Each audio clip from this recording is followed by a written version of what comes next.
All right, guys, I have a package I'm very excited about right here. I'm gonna open it in just a sec and show you guys. I ordered this over the weekend. I've been wanting to do this for a while and I finally got to a place where I could. So sit tight for just a sec while I bust this bad boy open. I'll be right back. Okay, so we're starting to get into what this is. You guys are probably still wondering. Let's see if I can, first of all, I just want to say this thing is packed really well. Look at that, all that padding around there.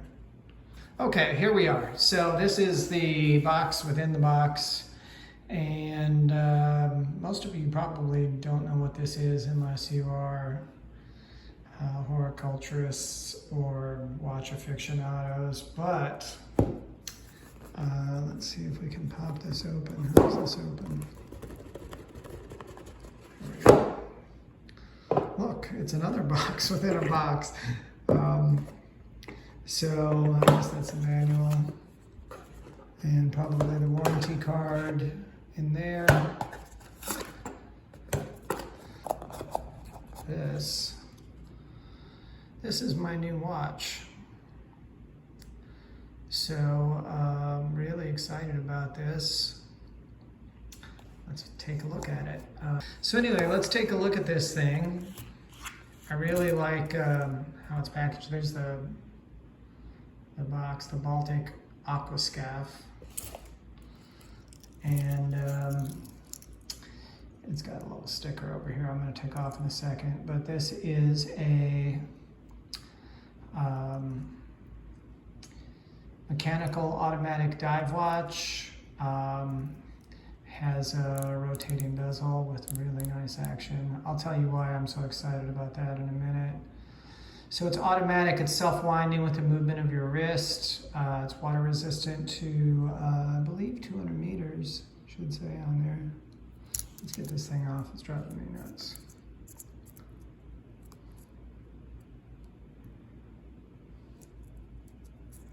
There we go. Yeah. 200 meters. Look at that dial in the light. I come over here, I can get some natural light on this.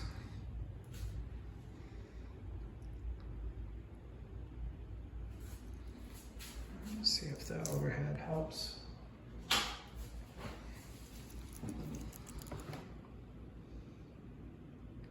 So I don't think it has anti-reflective coating, which you can kind of see because you can see me in there. But you'll have to take my word for it. You can see it better without that overhead on. There's this beautiful blue dial in there. So, and it's close to on time, actually. It's got a stainless steel beads of rice bracelet.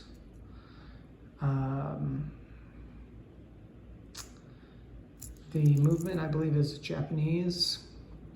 All the stats, the case size and the lug width. I think the lug width is 22 millimeters.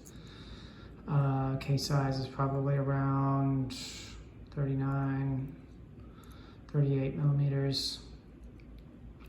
And it's got a screw down crown.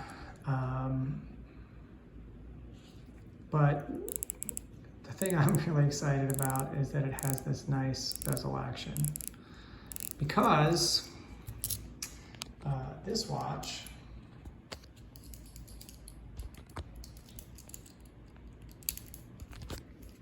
right here that I've had for a little over 2 years, the bezel, you can barely turn it with 2 hands.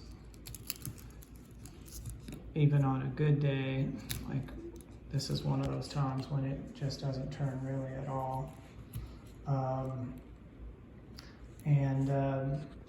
Sometimes it's easier to turn than others, but it has times when it's almost impossible to turn, and that was the main reason I bought the watch.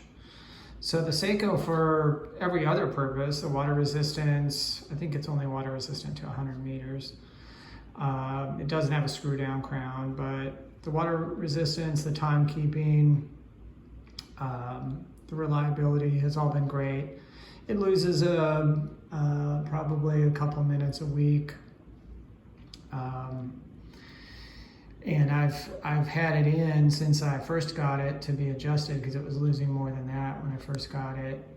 And then I also had them look at the bezel, and they did replace the bezel, but I've continued to have problems with it. It's been also to an outside watchmaker who couldn't improve it, the action of the bezel either. So I've just kind of struggled along with it until I could afford to get something better. So I'm not gonna, like I said, go into too much into specs or history of Baltic, because there's plenty of watch gurus on YouTube who do a much better job with it than I ever could. Teddy Baldessar is one in particular. I really like his channel a lot. But just to give you a quick history, Baltic is kind of a micro brand, and this is one of their dive watch offerings. It's really nice. It's got kind of that elevated domed sapphire crystal. It's really nice. All right, so this has got a sticker on the back too, but you can still kind of see it's got this diver logo on the back, which is really cool. Scuba diver. So I'm excited about this. This is a French company. They use it, like I said, a Japanese movement. But I thought this would be good for me. You can see with it next to the Seiko. The Seiko is a lot more polished, and it's gotten pretty dinged up over the years. Quite a lot of small scratches around the side. So, but still got a lot of life left in it yet. I'm actually going to give this to a buddy of mine from work who has admired it on a few occasions. So that'll be cool. But here it is on the wrist. It's good for me because I have kind of a small wrist. The bracelet feels super comfortable. I had a few watches when I was younger with metal bracelets, and they were the really cheap kind, and I had a couple different varieties, but they always pulled the hair on my arms.